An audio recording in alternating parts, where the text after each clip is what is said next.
বন্ধুরা, আপনাদের বাড়িতেও যদি নয়নতারা গাছ থাকে বা সাদাবাহার গাছ থাকে, তাহলে আজকের এই তথ্য আপনার গায়ে কাঁটা ধরিয়ে দিবে।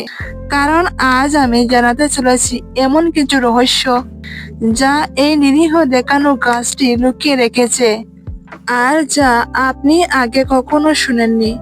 নমস্কার প্রিয় বন্ধুরা, আপনারা দেখছেন CR motivation. CR motivation channel থেকে আপনাদের সবাইকে স্বাগত। বন্ধুরা, আজ আমরা কথা বলবো আমাদের অতি পরিচিত একটি গাছ নিয়ে, যার নাম হলো নয়নতারা, বা আপনারা অনেকে হয়তো এই গাছটিকে সাদাবাহার গাছও বলে থাকেন। প্রতিটি ভারতীয় বাড়িতেই এই গাছটি দেখা যায়। ছোট ছোট সুন্দর ফুল সারা বছর ধরে ফোটে। কিন্তু আপনারা কি জানেন, এই নিরীহ গাছটি দেখতে এই গাছের মধ্যে লুকিয়ে আছে এক রহস্যময় শক্তি। বন্ধুরা, নয়নতারা শুধু আপনার বাগানের শোভাই বাড়ায় না, এর প্রভাবে আপনার জীবনে দারিদ্রতা আসতে পারে, আবার দুর্ভাগ্যও কেটে যেতে পারে। আজকের এই ভিডিওটি তাই শেষ পর্যন্ত দেখুন। এক মুহূর্ত যদি আপনি এড়িয়ে যান, তাহলে হয়তো আপনার অজানা থেকে যাবে সেই গোপন কথা, যা যুগ যুগ ধরে মানুষ জানতে পারেনি। আজ আমরা বাস্তুশাস্ত্র ও প্রাচীন তন্ত্রশাস্ত্রের আলোতে জানবো নয়নতারা গাছের রহস্য। আমরা জানবো কিভাবে এই গাছ আপনার জীবনে ইতিবাচক পরিবর্তন আনতে পারে, আবার কি ভুল করলে সম্মুখীন হতে পারেন নেতিবাচক পরিস্থিতির। তাই বন্ধুরা, আর দেরি না করে চলুন শুরু করা যাক। বন্ধুরা, ভারতীয় সংস্কৃতিতে গাছপালার একটি বিশেষ স্থান রয়েছে।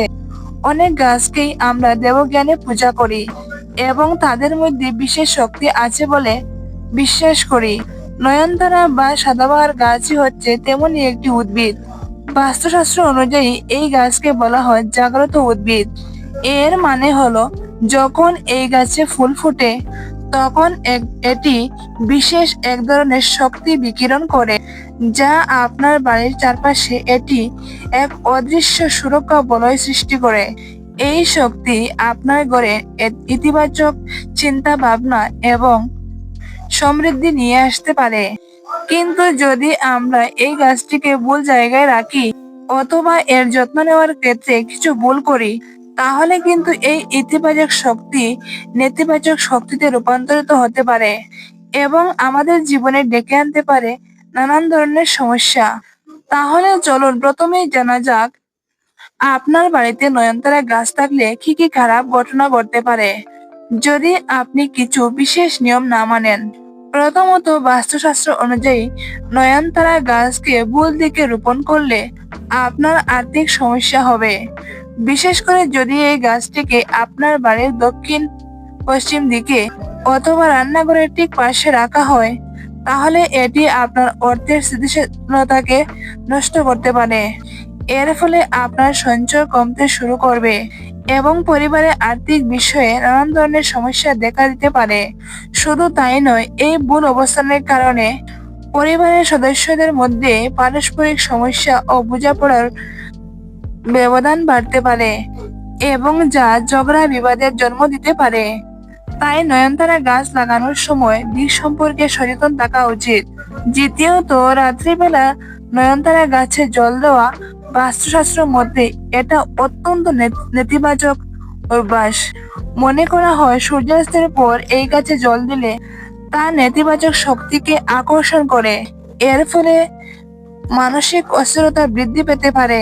পরিবারের সদস্যদের মধ্যে অকারণে উত্তেজনা এবং রাগ দেখা দিতে পারে। শুধু তাই নয়, রাতে গাছে জল দিলে আপনার ঘুমের ব্যাঘাতও ঘটতে পারে, যা অনিদ্রার মতো সমস্যা তৈরি করতে পারে। তাই চেষ্টা করুন দিনের আলোতে, বিশেষত সকাল দিকে নয়নতারা গাছে জল দিতে। তৃতীয়ত, নয়নতারা গাছ শুকিয়ে যাওয়া একটি অশুভ লক্ষণ হিসাবে বিবেচিত করা হয়। যদি আপনি দেখেন আপনার লাগানো নয়নতারা গাছটি ধীরে ধীরে শুকিয়ে যাচ্ছে, পাতা হলুদ হয়ে ঝরে পড়ছে, তাহলে এটিকে হালকাভাবে নেবেন না। বাস্তুশাস্ত্র মতে এটি পরিবারে হঠাৎ আসা কোনো বিপদের সংকেত হতে পারে। কর্মক্ষেত্রে সমস্যা বা শত্রুর কুপ্রভাব এইরকম কিছু নেতিবাচক প্রভাব আসতে পারে। তাই যদি আপনার নয়নতারা গাছ শুকিয়ে যেতে শুরু করে, তাহলে দ্রুত তার পরিচর্যা করুন এবং দেখুন কেন এমন হচ্ছে। যদি গাছটিকে বাঁচানো সম্ভব না হয়, তাহলে সেটিকে সরিয়ে নতুন একটি গাছ রোপণ করুন। তবে বন্ধুরা, ভয় পাওয়ার কিছু নেই।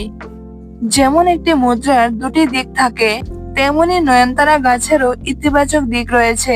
সঠিক নিয়ম মেনে যদি এই গাছটিকে আপনার বাড়িতে স্থাপন করতে পারেন, তাহলে এটি আপনার জন্য আশীর্বাদ স্বরূপ। চলুন এবার জেনে নেওয়া যাক, নয়নতারা গাছকে সঠিক নিয়মে রাখলে আপনি কি কি উপকার পেতে পারেন। প্রথমত, যদি আপনি বৃহস্পতিবার দিনে সকাল দিকে নয়নতারা গাছকে যদি আপনার বাড়ির পূর্ব দিকে স্থাপন করতে পারেন, তাহলে এটি অত্যন্ত শুভ বলে গণ্য করা হয়। বাস্তুশাস্ত্র অনুযায়ী পূর্ব দিক দেবদেবীর দিক এবং বৃহস্পতিবার ভগবান বিষ্ণু ও মা লক্ষ্মীর বার। এই দিনে পূর্ব দিকে নয়নতারা গাছ স্থাপন করলে আপনার ঘরে মা লক্ষ্মীর প্রবেশ ঘটবে এবং ধন সম্পত্তির বৃদ্ধি হবে। দ্বিতীয়ত, প্রতি সোমবার যদি আপনি একটি নয়নতারা ফুল ভগবান শিবের চরণে অর্পণ করেন, তাহলে এটি আপনার মানসিক শান্তির জন্য অত্যন্ত উপকারী। সোমবার শিবের পূজায় নয়নতারা ফুল ব্যবহার করলে আপনার মন শান্ত থাকবে এবং আপনি মানসিক চাপ এবং উদ্বেগ থেকে মুক্তি পেতে পারেন। তৃতীয়ত, বৃহস্পতিবার দিন মা লক্ষ্মী পূজার জন্য নয়নতারা ফুল ব্যবহার করা অত্যন্ত শুভ। যদি আপনি প্রত্যেক বৃহস্পতিবার একটি নয়নতারা ফুল মা লক্ষ্মীর চরণে নিবেদন করেন, তাহলে আপনার ঋণ মুক্তি ঘটবে। আর্থিক সংকট থেকে মুক্তি পেতে এটি একটি সহজ এবং কার্যকরী উপায়। এছাড়াও নয়নতারা ফুল দিয়ে একটি ছোট এবং সহজ প্রতিকার আছে, যা আপনার অনেক উপকার করতে পারে। এর জন্য কয়েকটি নয়নতারা ফুল দিয়ে একটি ত্রিকোণ আকারের মালা তৈরি করুন এবং সেই মালাটি আপনার বাড়ির মূল দরজায় ঝুলিয়ে দিন। বাস্তুশাস্ত্র অনুযায়ী এই প্রতিক্রিয়াটি আপনার বাড়ির চারিপাশে শত্রুর কুপ্রভাব কাটবে। বন্ধুরা, নয়নতারা গাছ সত্যি একটি অসাধারণ উদ্ভিদ। এটি যেভাবে আপনার বাড়ির সৌন্দর্য বৃদ্ধি করে, তেমনি যদি আপনি এর গোপন নিয়মগুলি পালন করে আপনার বাড়িতে রোপণ করেন, তাহলে আপনার জীবনে সুখ, শান্তি এবং সমৃদ্ধি নিয়ে আসবে। তবে অবশ্যই মনে রাখবেন, না জেনে কোনো কাজ করায় বিপদ ডেকে আনতে পারে। আপনাদের বাড়িতে কি নয়নতারা গাছ আছে? এই গাছটি লাগানোর পর আপনারা কি কখনো এমন কোনো অভিজ্ঞতা লাভ করেছেন, যা আজ আমি আপনাদের সাথে শেয়ার করেছি? যদি হ্যাঁ হয়, তাহলে অবশ্যই আমাদের কমেন্ট বক্সে আমাকে জানান। আপনাদের অভিজ্ঞতা অন্যদেরকে উৎসাহিত করতে পারে।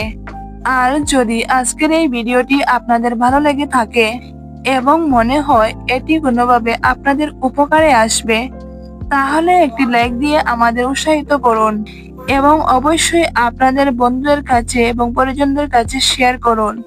কারণ জ্ঞান ভাগ করে নিলে তবেই তা পূর্ণতা পায়। বন্ধুরা, আজকের মতো ভিডিওটি এখানে শেষ করছি। আপনারা অবশ্যই কমেন্ট করবেন। এতক্ষণ পর্যন্ত আমার ভিডিওটি দেখার জন্য আপনাদের অসংখ্য অসংখ্য ধন্যবাদ।